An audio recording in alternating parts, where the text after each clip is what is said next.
The afternoon was calm, the kind of quiet that makes you forget how loud the world can be. The sun filtered through the oak trees of Riverside Park, scattering flecks of gold across the grass. Marcus Williams sat on a weathered stone bench near the fountain, a well-worn leather wallet beside him and a thick textbook open on his lap. Constitutional law, Fourth Amendment protections against unreasonable search and seizure. It was his first day off in 3 months. 15 years in the FBI had taught Marcus how rare peace could be.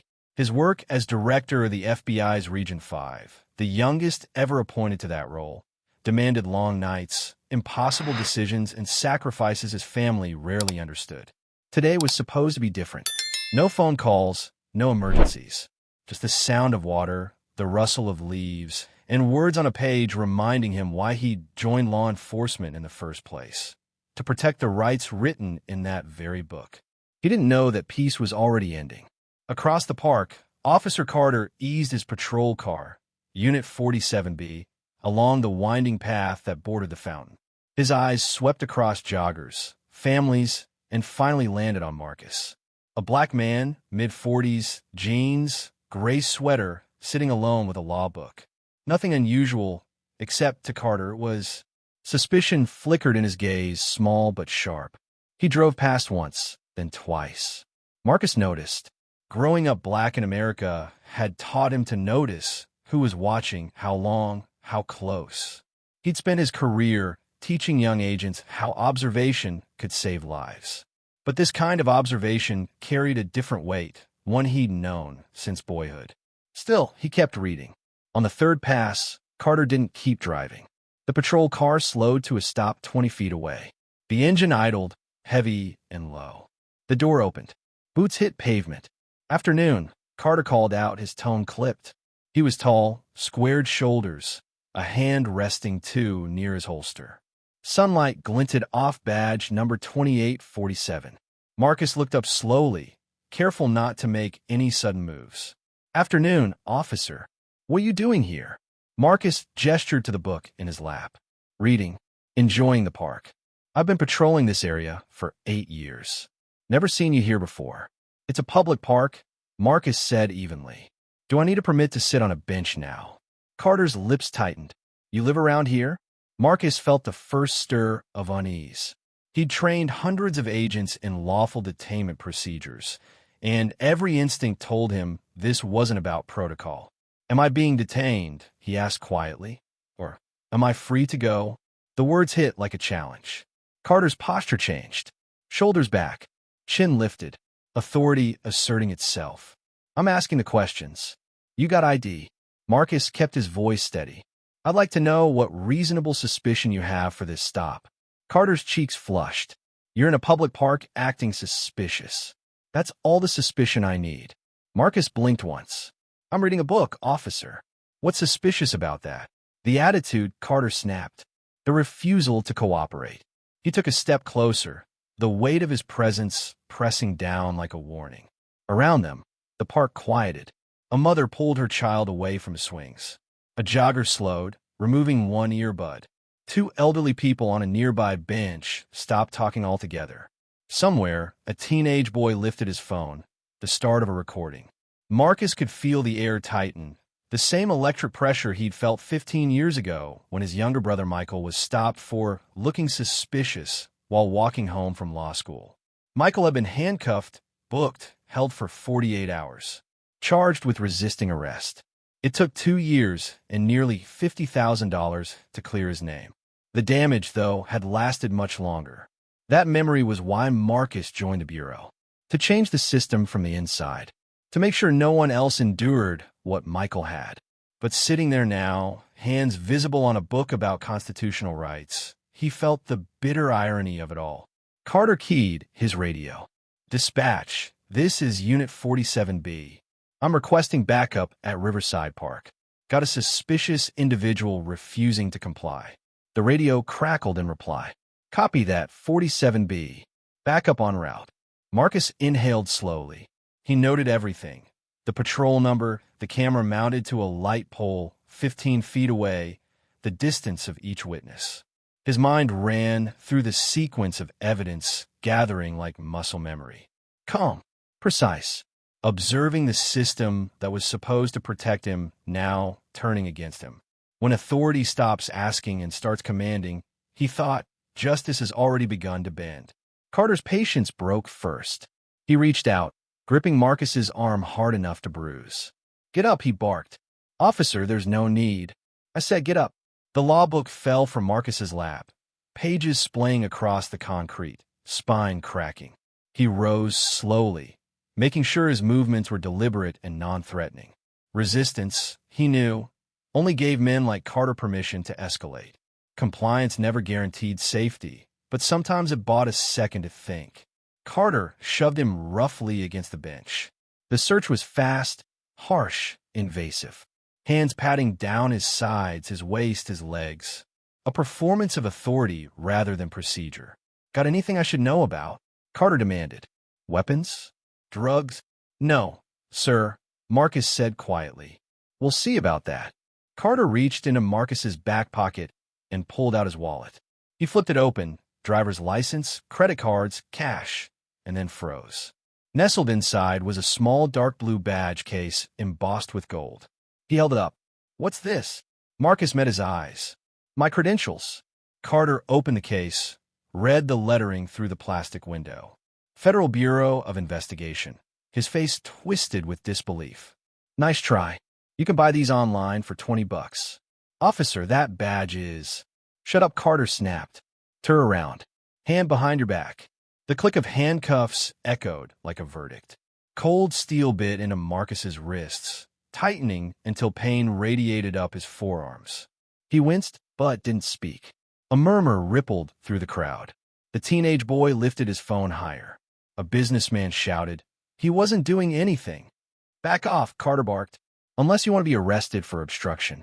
But more phones appeared. More witnesses. More eyes. Carter pushed Marcus toward the patrol car. The metal door slammed against Marcus's shoulder with a dull thud. "Officer," Marcus said evenly, "the cuffs are too tight. You'll survive." Carter left him leaning against the car, went back for the wallet. He opened the badge case again, squinting at the gold shield, the engraved serial number, the photo of Marcus in a dark suit. For a moment, doubt flickered, then vanished behind arrogance. He tossed it back onto the bench. "Federal agent, right? And I'm the president." He picked up Marcus's phone, cracked screen glinting, and pocketed it. "Evidence," he muttered. The radio on his shoulder buzzed. "Unit 47B, Sergeant Hayes, is 2 minutes out." "Copy that." Carter straightened, hands on his belt, satisfied. Around him, the scene was frozen. Witnesses holding up phones, children staring wide-eyed, the book lying torn beside the bench. Marcus stayed silent, forehead resting against the warm metal of the car. The sting in his wrists burned deeper, but his mind stayed sharp. He cataloged everything. Badge number 2847. Patrol car 47B. 8 witnesses so far. The surveillance camera's angle. The sun's position. Every detail mattered. 15 years in the Bureau had taught him how to build a case. But he never thought the next one he'd build would begin with his own arrest. He exhaled slowly, feeling the cuffs bite into his skin. The quiet park, the peace he'd come here to find, was gone. In its place stood the echo of sirens approaching, the gathering crowd, and the bitter knowledge that justice, once again, was about to be tested. The red and blue lights reflected off the fountain's rippling surface, flashing like a warning across the calm afternoon. Marcus Williams stood cuffed against the side of the patrol car, his wrists burning from the metal biting into his skin. The same hands that had signed federal warrants, that had shaken the hands of senators and directors, were now locked behind his back for sitting on a park bench with a book. Officer Carter paced nearby, one hand resting on his holster, the other gripping the radio clipped to his shoulder. He moved with the confidence of a man who believed he was right, even when he wasn't. To him, this wasn't a mistake. It was procedure. "Dispatch," Carter said into the mic, suspect in custody, refusing to comply, claiming to be a federal agent. "Copy that, 47B," came the voice from dispatch. "Backup ETA, 1 minute." Marcus kept his head turned slightly, enough to see the light post camera watching them from 15 feet away. He knew the park's layout like an investigator reconstructing a crime scene. 8 witnesses now, 3 filming, 1 calling someone on speakerphone. He could hear the words police harassment carried on the wind.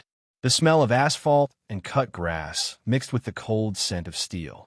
Carter crouched to retrieve Marcus's fallen book. He flipped it open with 2 fingers, scanning the page title, Fourth Amendment, Protections Against Unreasonable Search and Seizure. The irony was so thick, it almost made Marcus laugh. Carter didn't notice. He dropped the book, turned back toward the car, and adjusted his belt. The handcuffs clicked tighter as Marcus shifted slightly, testing his circulation. Then another patrol car arrived.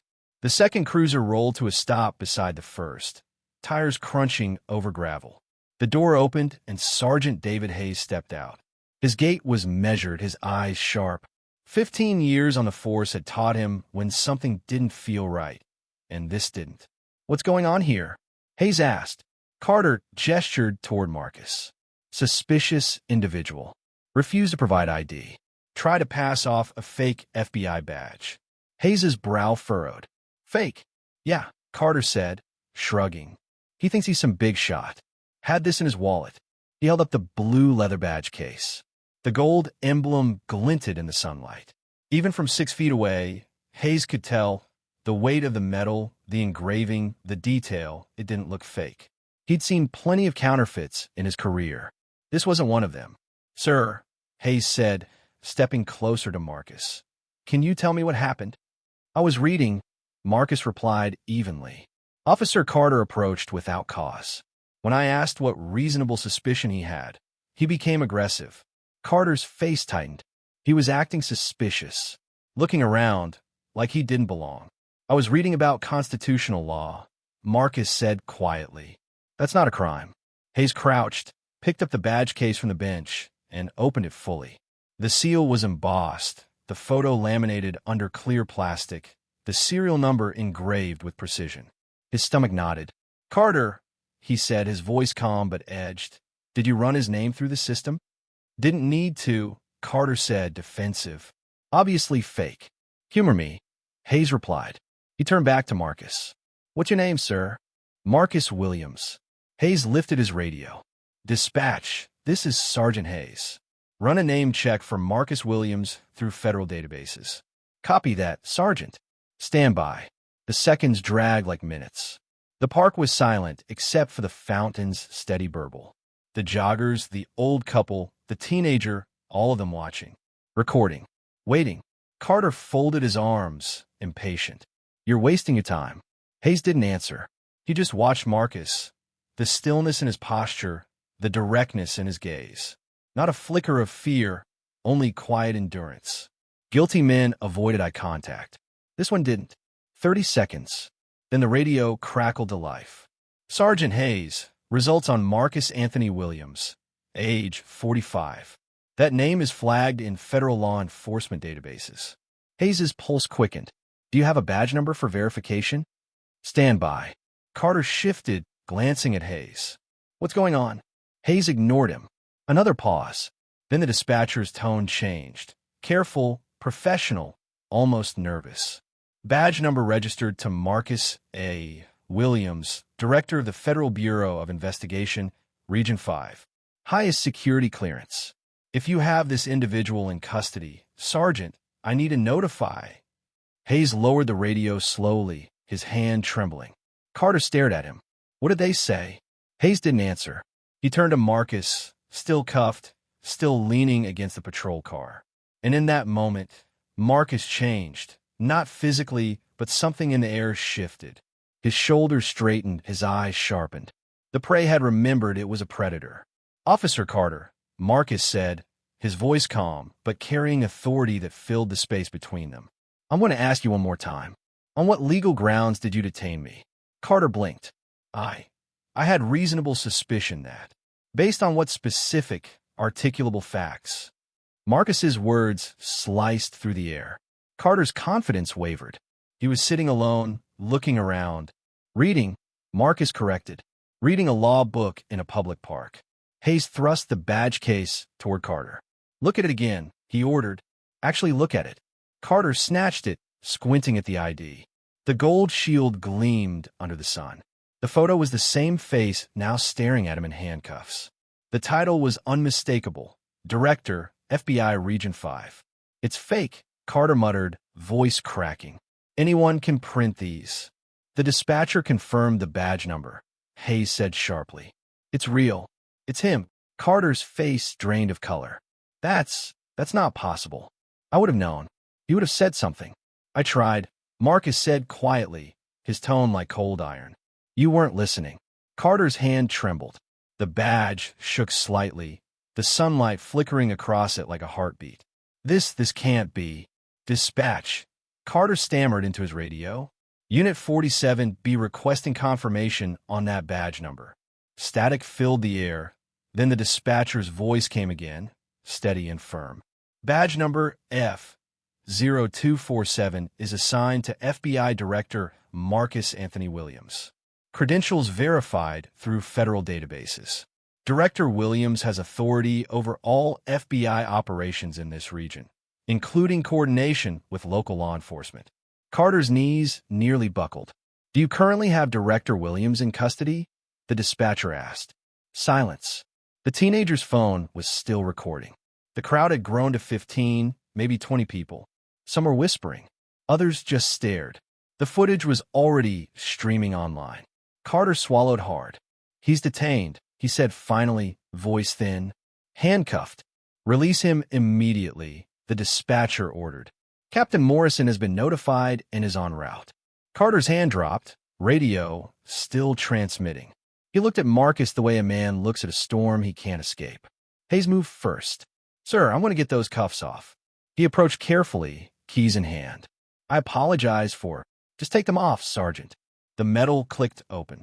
Marcus rubbed his wrists, red and swollen, deep grooves cut into the skin. He rotated his shoulders, exhaled once, and turned to face Carter fully. Officer Carter, badge number 2847. He began, voice level precise. You stopped me without reasonable suspicion. You ignored my questions regarding the legality of your detention. You physically assaulted me, confiscated my property, and dismissed my federal credentials as fake. Do you understand the severity of what you've just done? Carter's mouth opened and closed. I was just doing my job. You were acting. How was I acting? Marcus pressed. Suspicious? Because I was reading a book? Sitting on a bench? Being black in a public park? Carter's lips trembled. That's not what I... Enough. Marcus stepped closer. The crowd's murmurs faded into silence. Even the fountains seemed to pause. You filed 47 suspicious person reports in the last 18 months, Marcus said. Would you like to guess how many of those individuals were people of color? Carter's face turned ghostly pale. How do you? I'm the director of the FBI, Officer Carter. I have access to every database, every report, every complaint filed under your name. He picked up his cracked phone from the bench, wiped the dirt from the screen, including your patrol logs, which show you circled this park 3 times before deciding to confront me. Hayes took a step back, realizing what was about to unfold was bigger than anything they trained for. Sir, Carter's voice broke. I swear, I was trying to keep the neighborhood safe. Every day I put on this uniform. I don't know if I'll make it home to my family. I have to be careful. You have to follow the law, Marcus interrupted. You have to respect constitutional rights. You have to treat every person with dignity, regardless of race. The words hung heavy in the air, sharp as broken glass. Carter's shoulders sagged. His hand brushed his badge like it could protect him from the truth. But it couldn't. Marcus's voice softened slightly, but the authority remained. Your fear doesn't give you permission to profile people. Your badge doesn't make you judge and jury. Carter didn't answer. The sound of sirens drew closer. Captain Morrison's vehicle approaching the park. Marcus glanced toward it once, then back at Carter. This isn't over, he said quietly.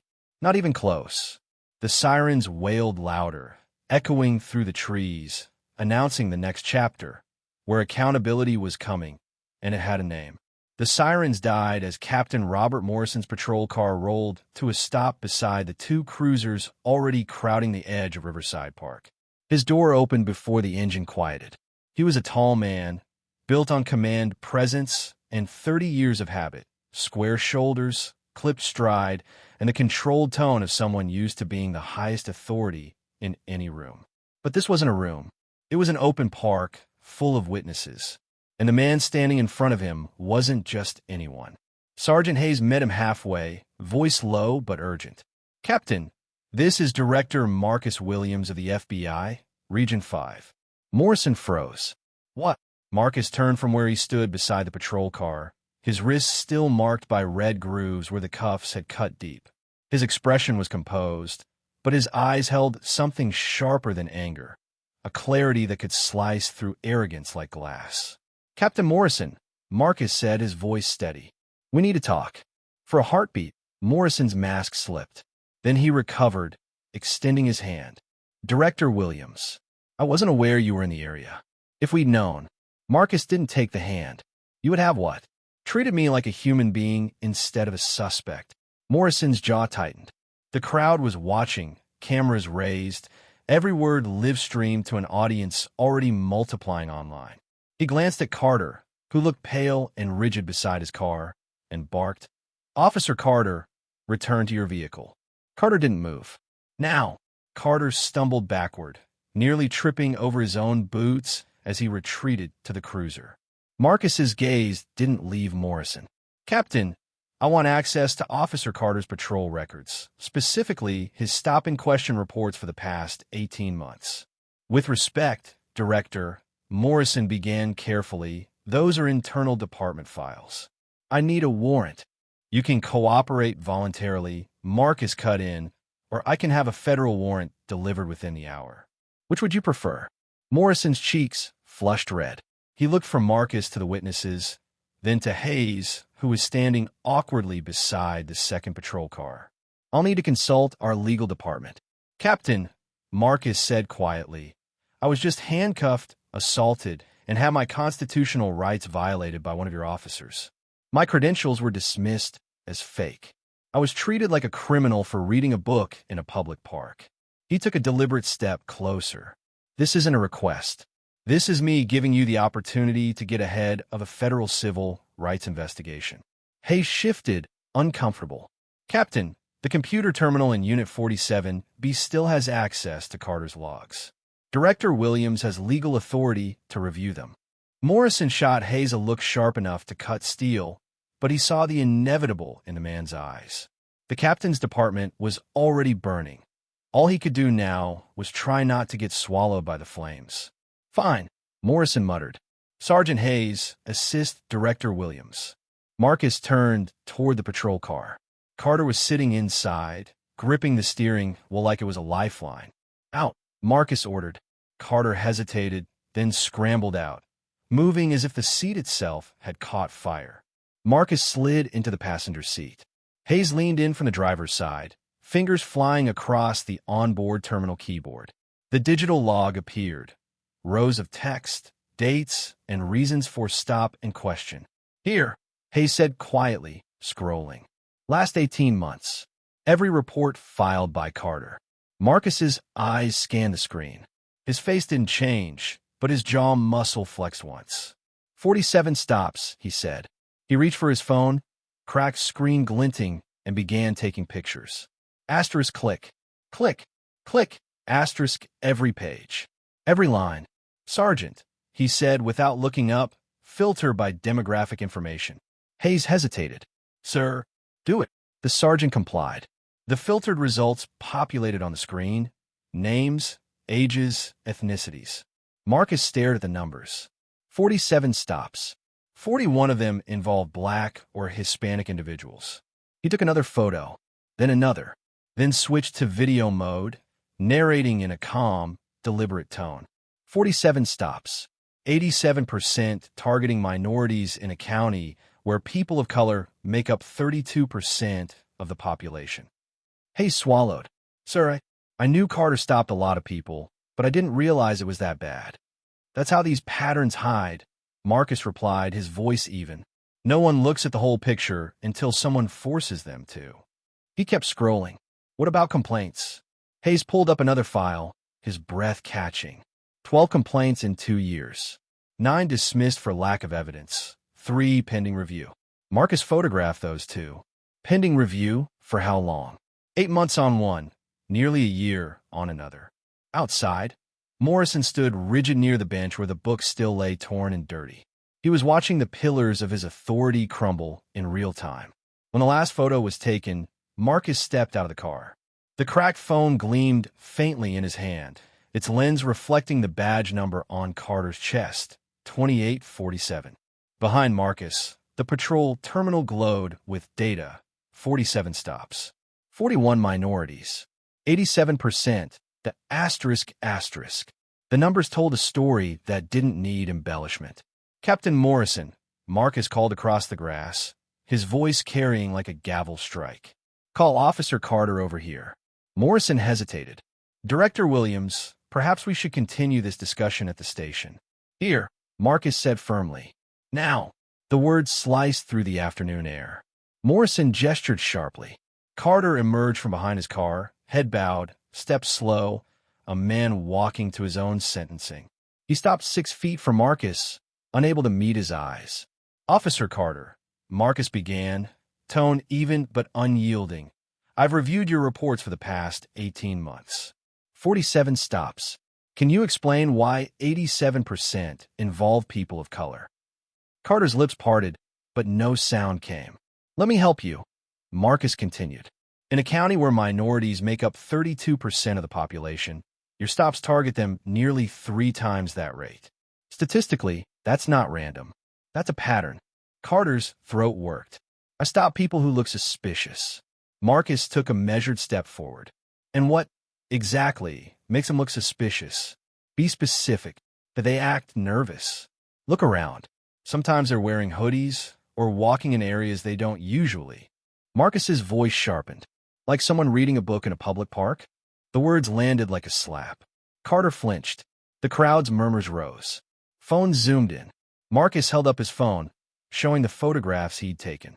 Report number 17. Black male, age 19, stopped for walking with hands in pockets. No weapons, no contraband. Report 23. Hispanic male, 24, stopped for wearing a hoodie. No probable cause. No arrest. Report 31. Black teenager, age 16, stopped for running in a park. He looked up, eyes cold. He was jogging. It's a park. That's what people do. Each sentence hit harder than the last. Carter's face had gone gray. His hands twisted together. How many of them, Marcus asked softly, were doing exactly what I was doing today, existing while not white? Carter's breath came faster. I was trying to protect people, he said, voice shaking. That's my job, to keep the neighborhood safe.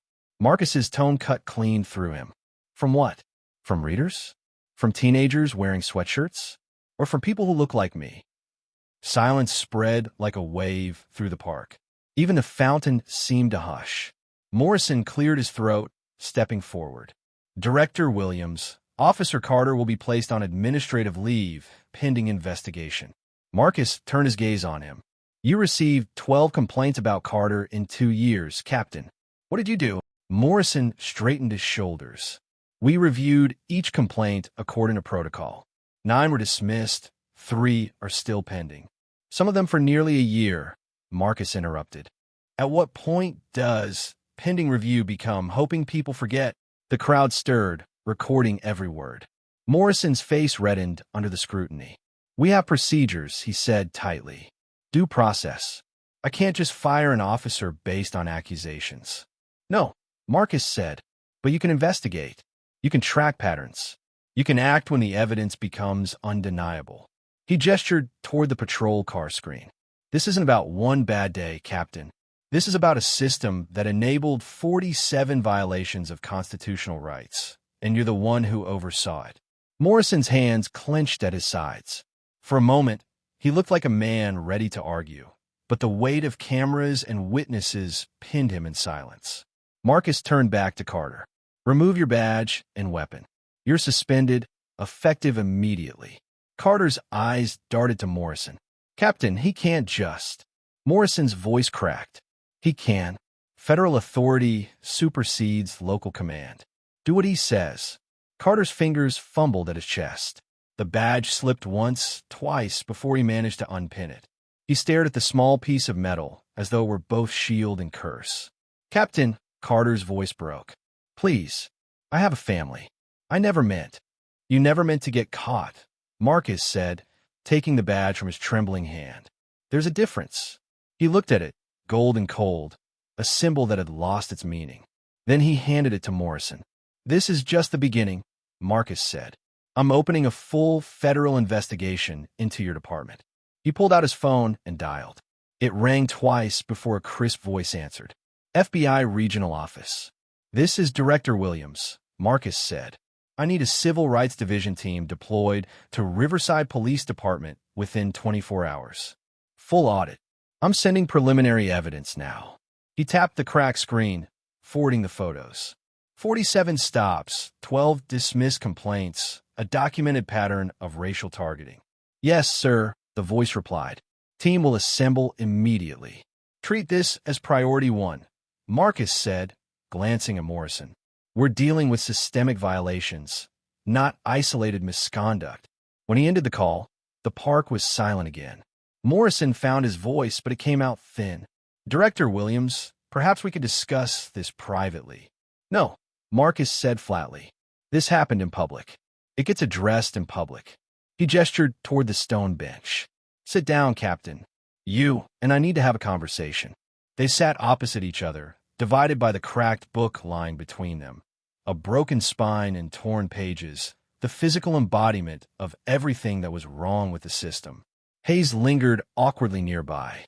Carter stood alone by his patrol car, weaponless, badgeless, hollow. "How long have you been captain?" Marcus asked. 11 years, Morrison said quietly. "And in those 11 years, how many times has your department been accused of racial profiling?" Morrison didn't answer. Marcus leaned forward. "You have 2 choices, Captain. You can cooperate fully with the federal investigation, admit there's a problem, and help us fix it. Or you can stonewall, protect your officers, and watch the Department of Justice dismantle your department piece by piece." "That's not a choice," Morrison said bitterly. "That's a threat."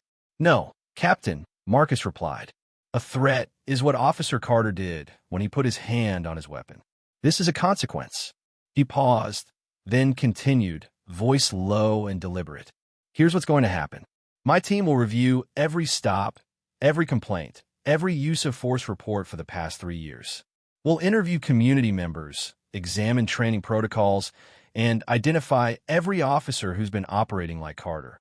Morrison's hands tightened on his knees. "And then what?" "Then we rebuild," Marcus said.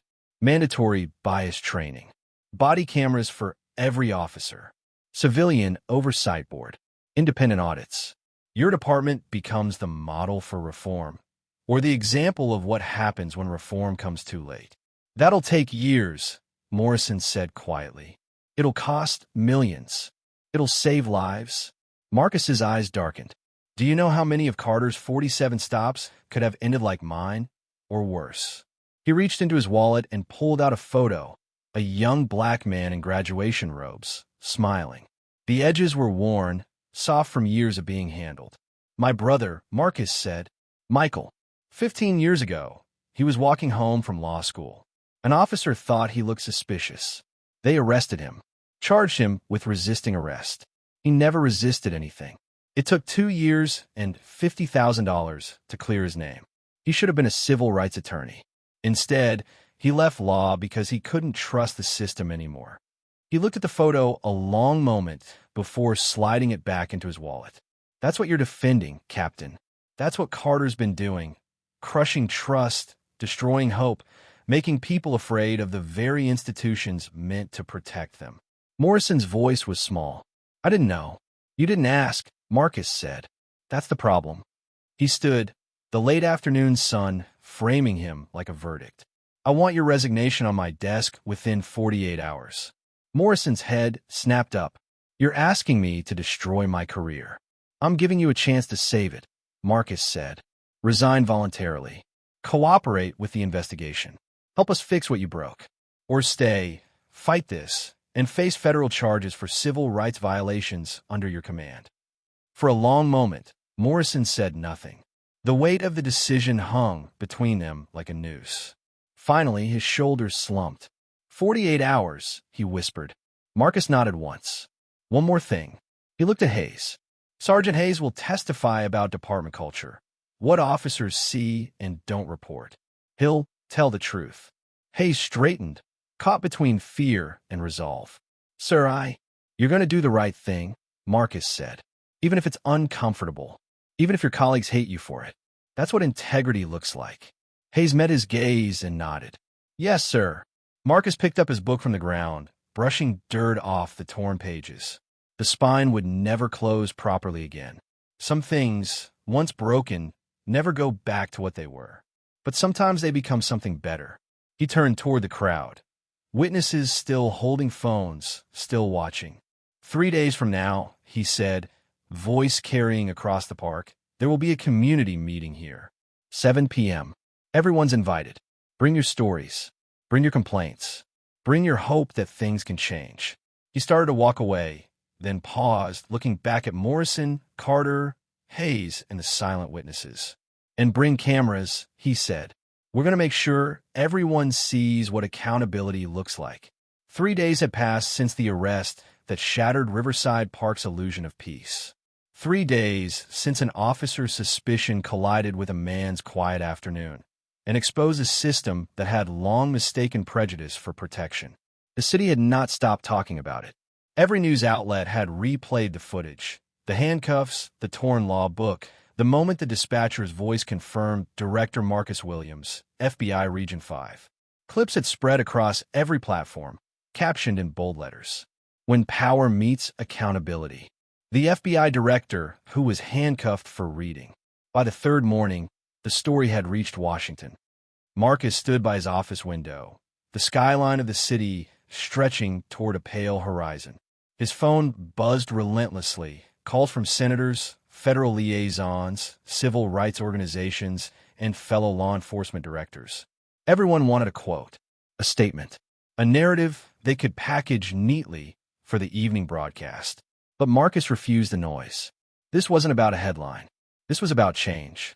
He replayed the moment in his mind. The clink of the handcuffs, the sunlight flashing off steel, Carter's voice full of certainty. Asterisk, you'll survive.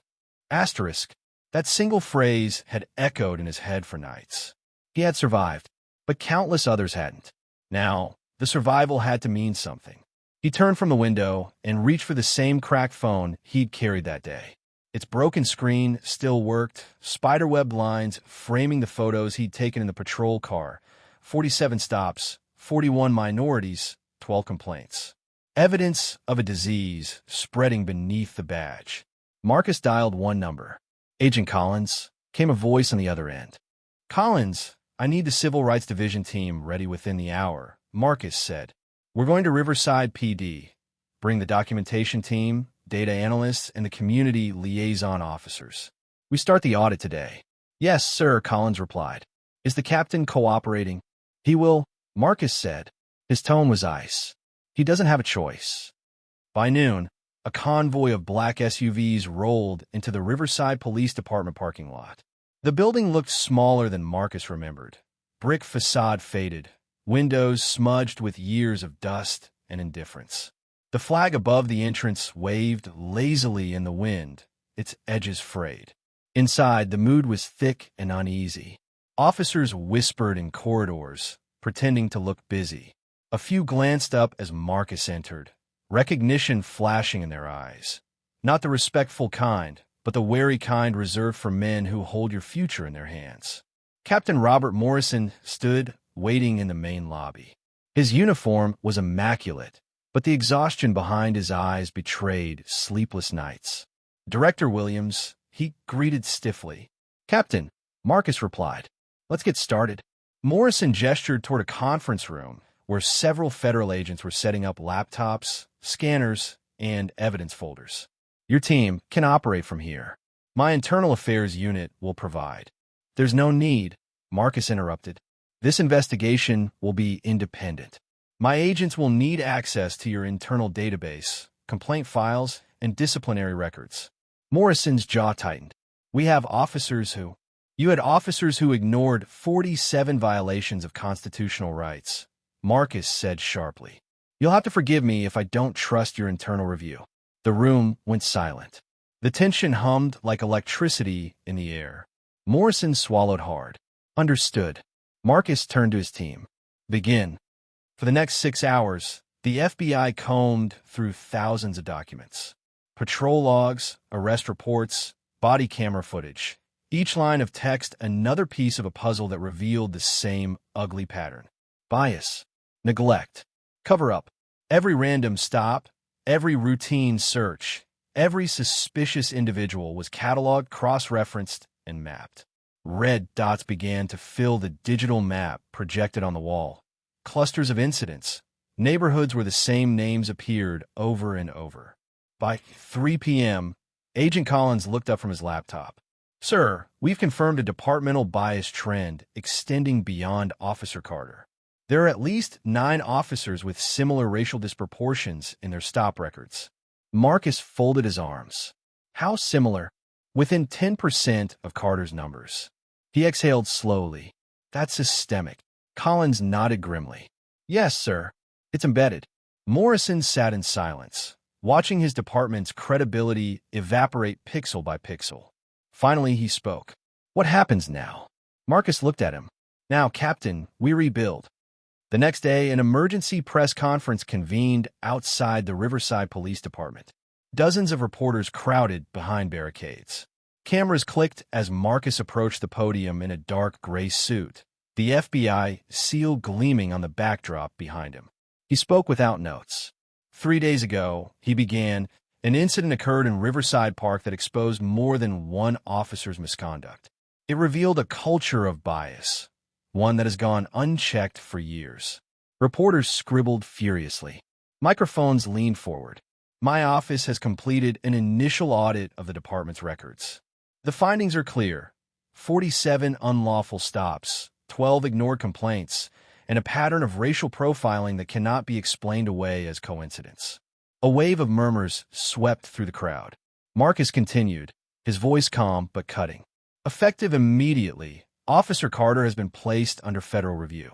Captain Morrison has submitted his resignation and will cooperate fully with investigators.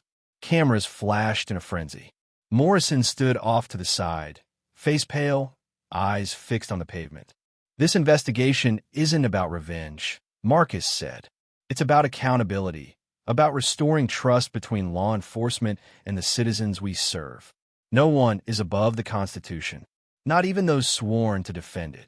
He paused, scanning the sea of faces, the microphones, the lenses capturing every flicker of expression. In 3 days, there will be a community meeting at Riverside Park, the same place this began. We'll hear from those affected, and we'll show, together, what reform looks like. The cameras clicked like thunder. But beneath the surface, Marcus knew the real work was only beginning. That evening, as twilight settled over the city, Marcus returned to his apartment. He hadn't been home in 2 days. The silence was heavy but welcome. He set his wallet on the table and opened it to the worn photo inside. His brother, Michael, smiling in his graduation robe. For years, that smile had haunted Marcus, a reminder of the system that stole his brother's faith. I did it, Michael, he murmured. The system that broke you, it's breaking back. But the victory felt hollow. For every Carter, there were a dozen more across the country. For every Michael, countless others who never got a headline. Still, change had to start somewhere. He closed the wallet and turned toward the window. The city lights shimmered below, restless, uncertain, alive. Tomorrow, he would stand before hundreds. Not as a victim, not just as a director, but as a witness. 3 days later, Riverside Park. The sun was setting when the first people began to arrive. By 6:30 p.m., the park was crowded, not with joggers or families this time, but with citizens carrying signs, cameras, and stories. Local news vans lined the curb. Federal agents managed security quietly from the sidelines. A small stage had been set up near the fountain, microphones gleaming under the amber glow of portable lights. Folding chairs filled the grass, but most people stood. They wanted to see, to be close. At 6:55, Marcus arrived. He wasn't in casual clothes this time. The gray suit was pressed. His FBI credentials hung openly from his belt. He walked straight to the stone bench, the same one where everything began. He sat for a moment, alone, looking at the cracks in the stone, the faint scuff marks from the day of his arrest. The park felt different now, alive with purpose. He opened his wall again and looked at Michael's photo. "You were right," he whispered. "The law can't protect people who are unseen, so we'll make sure everyone sees." Then he stood and walked toward the stage. A murmur swept through the crowd as he took the microphone. Camera lights flickered on. 3 days ago, Marcus began, his voice steady and resonant. "I came to this park for peace. I wanted to read, to breathe, to forget, for one afternoon, how heavy this badge can feel." He gestured toward the bench behind him. "Instead, I was handcuffed, pushed against a car, told my badge was fake. I was humiliated, not because I broke the law, but because an officer decided I looked like someone who could." The audience was silent except for the rustle of leaves. "But this story isn't about me," Marcus continued. "It's about every person who's been stopped for walking home, questioned for sitting in a car, searched for existing in the wrong place at the wrong time. It's about my brother, who never got a stand on this stage." He turned slightly, motioning toward the edge of the platform. "Tonight, 12 people who were targeted by Officer Carter will share their stories. You'll hear from a teenager, a father, a grandmother. They deserve to be heard." A young black man stepped forward, the same one who had filmed Marcus's arrest. His name was Jamal Thompson. He was 19, wearing a Riverside University sweatshirt, hands trembling slightly as he adjusted the microphone. "6 months ago," Jamal began, "Officer Carter stopped me while I was jogging. Said I looked suspicious. He cuffed me, put me in the back of his car for 4 hours. No charges, no apology, no reason." His voice wavered, then grew stronger. "I used to be afraid every time I saw a police car. Afraid to run, afraid to breathe wrong. But when I saw what happened to Director Williams, when I saw him stand there calm, even while handcuffed, I realized silence doesn't protect us. Truth does." The crowd erupted in applause. One by one, others came forward. A Hispanic father who'd been stopped walking his daughter to school. An elderly Korean woman whose grandson had been detained for looking nervous.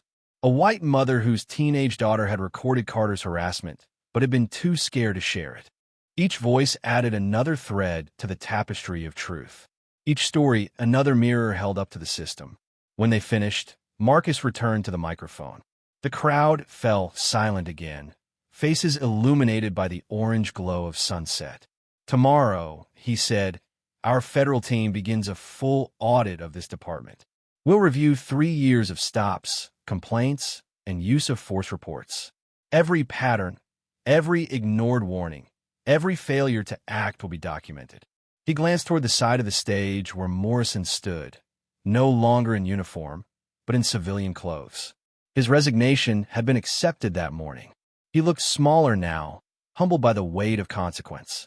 "Captain Morrison," Marcus said, "has agreed to cooperate fully with our investigation. The department will undergo mandatory bias training, implement body cameras for all officers, and establish a civilian oversight board with real authority." A murmur of approval rippled through the audience.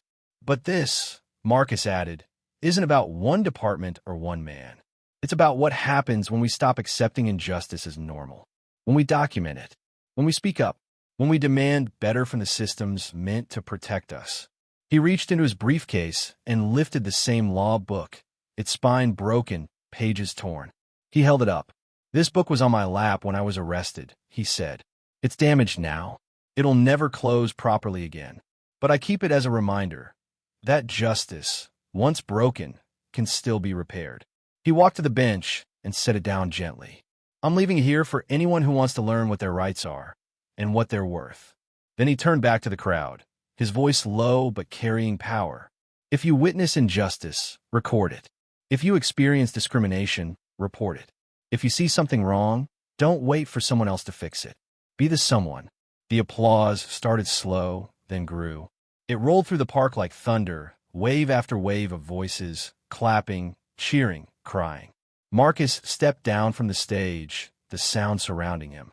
The cameras followed as he walked back to the same stone bench and sat down, just as he had that afternoon.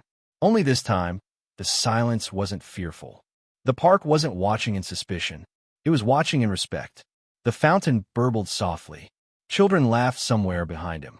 And for the first time in years, Marcus felt something rare and fragile settle in his chest. Peace. Not the peace of ignorance, but of understanding, of knowing that justice, once awakened, does not go back to sleep. He looked up at the trees, their leaves catching the light of dusk.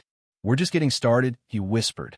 And in that quiet moment, surrounded by witnesses, cameras, and the slow rhythm of change, the system itself seemed to take a breath, the kind drawn before something begins again, this time the right way.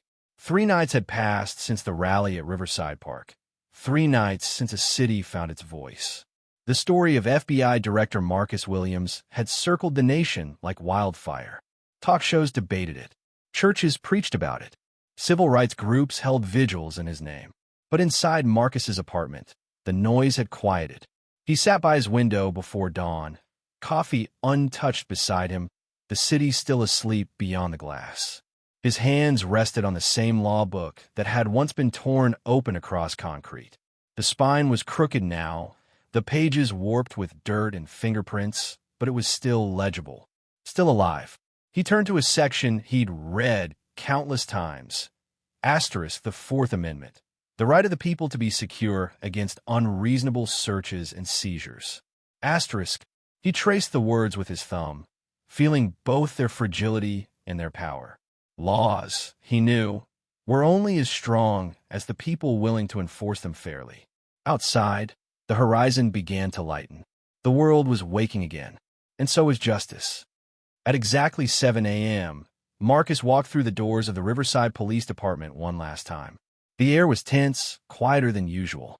The officers he passed didn't meet his gaze, but their silence spoke volumes, guilt, confusion, perhaps a flicker of hope. In the briefing room, rows of chairs faced a projector screen. On it glowed the title, FBI Civil Rights Division, Findings and Mandates. Captain Morrison wasn't there anymore. His resignation had been processed, his office sealed for federal audit. Sergeant David Hayes stood at the front, waiting nervously, wearing a freshly pressed uniform that suddenly felt too heavy for his shoulders. Marcus entered, followed by a team of federal agents. The room stiffened to attention. "Good morning," Marcus began. His voice was calm, even, carrying both the weight of authority and the restraint of compassion. "You've all seen the videos," he said. "You know what happened in this park, in this department, in this city. You know why we're here." He paused, scanning the faces before him. Men and women who had sworn to protect and serve, many now realizing how far they drifted from those words. "Over the past 72 hours, my team has completed an initial audit," Marcus continued. "We reviewed 3 years of data, stop-and-search reports, use of force incidents, complaint records. What we found wasn't one bad officer or one bad day. It was a pattern." He gestured toward the screen. Graphs appeared, red bars towering over blue ones. 84% of discretionary stops in this department involved minority citizens. Nearly half lacked sufficient documentation to justify probable cause. 12 formal complaints were ignored, and 3 internal investigators signed off on falsified clearance reports. The room was silent except for the faint hum of the projector. "This," Marcus said, "is what systemic bias looks like when you quantify it. It's not about individual prejudice. It's about institutional blindness." He clicked to the next slide. New mandates. Mandatory bias training. Body cameras for all officers. Civilian oversight board with investigative power. Quarterly audits for the next 5 years. Asterisk, asterisk. Marcus looked up. These changes begin immediately. Compliance isn't optional. Someone at the back, a young officer, barely 30, raised a hand. "Sir, does this mean the department's under federal control?" Marcus nodded. "Temporarily, until the Department of Justice certifies full compliance with civil rights law." The officer swallowed hard. "And what about Officer Carter?" Marcus didn't hesitate. He'll face trial in federal court for civil rights violations, falsifying reports, and unlawful detention. A ripple of uneasy whispers spread through the room. Hayes spoke up. "Director Williams," he said carefully, "if I may, many of these officers weren't part of Carter's behavior. Some of them." Marcus stopped him gently with a raised hand. "Sergeant, silence isn't innocence. You saw things you knew were wrong, and you said nothing. But today that changes. Today, accountability becomes part of your job description." Hayes looked down, ashamed, then nodded. "Yes, sir." Marcus's tone softened slightly. "You're not the enemy, Sergeant. Fear is. Fear of speaking out. Fear of being different. Fear of losing favor. But courage, that's what changes institutions." He turned back to the room. "This department has a chance to be more than an example of failure. It can become a blueprint for reform. But that depends on you." He let the silence linger a moment longer, then nodded toward his team. "Let's get to work." Later that afternoon, FBI press briefing room. The air buzzed with anticipation. Reporters filled every seat, lenses and microphones forming a forest of questions.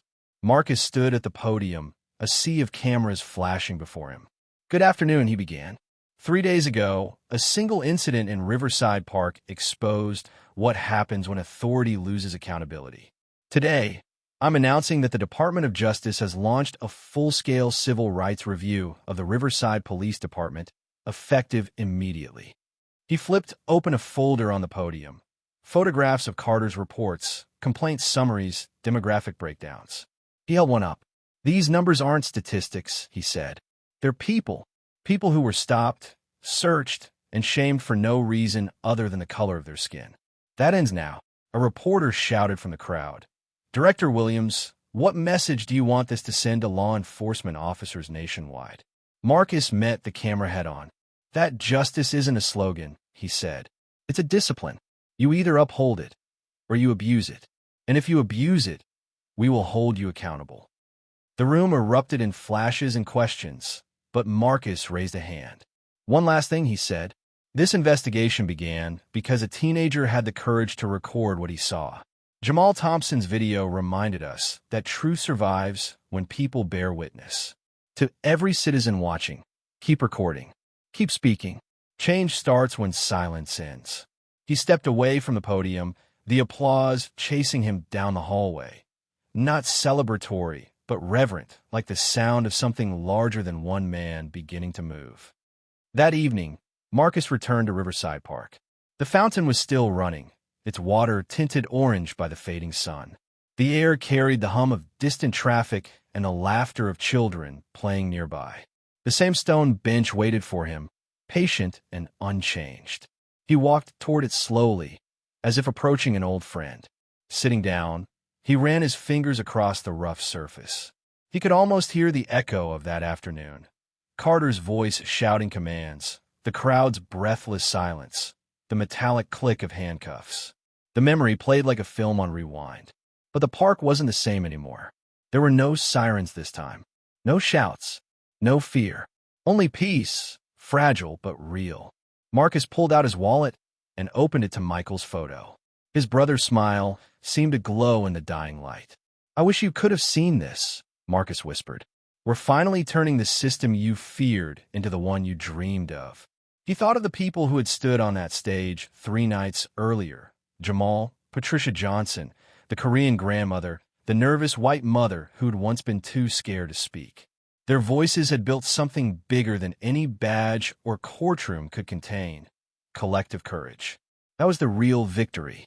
A light breeze stirred the torn pages of the law book beside him. He picked it up, turning a few pages until he found the section that had started everything. The margins were smudged, one page still stained faintly with a drop of blood from the day Carter twisted his arm. Marcus smiled faintly. "Guess it's yours now," he murmured. He stood, brushing off his suit, and set the book down carefully on the bench. Its cracked spine faced upward, its title still legible under the sunset. Constitutional Law, the Rights of the People. For a moment, he stood there in silence, letting the scene burn itself into memory. The fountain, the fading light, the open book, the echo of laughter. Then a voice came from behind him. Director Williams? He turned to see Sergeant Hayes approaching, still in uniform, but without the hard edge of formality. "I thought I'd find you here," Hayes said quietly. "We're setting up the first civilian oversight meeting next week. I wanted you to know I'm chairing it." Marcus raised an eyebrow. Voluntarily, Hayes nodded. "I figured it's about time I stopped being a bystander." Marcus studied him for a moment, then extended his hand. "Then make it count, Sergeant. Don't let this die after the cameras turn off." Hayes clasped his hand. "I won't." As he walked away, Marcus looked back at the bench one final time. The book caught the last rays of sunlight, its pages fluttering gently. He thought of all the people who would sit there in the coming weeks, strangers, students, parents, maybe reading that same book, maybe just resting. But whoever they were, they'd know this place was no longer silent. It spoke now. It witnessed. Justice had a home here. That night, the city glowed under streetlights and newfound vigilance. News anchors debated reforms. Social media brimmed with the hashtag the bench at Riverside. But for Marcus, none of that mattered as much as what had shifted deep inside him. The understanding that peace was not the absence of conflict, but the triumph of accountability. He poured himself a glass of water, sat by the window again, and looked out over the sleeping skyline. Somewhere down there, under those same stars, another young officer was learning what the word justice truly meant. Marcus smiled, not out of pride, but out of relief. The system had cracked, and through the cracks, light was finally getting in. He leaned back, closed his eyes, and let the sound of the city fill the silence. Tomorrow would bring more questions, more resistance, more work. But for tonight, he allowed himself a rare luxury. Peace. Hard-earned, imperfect, but his. And in that quiet, the same quiet that once held fear, there was now something new. Hope.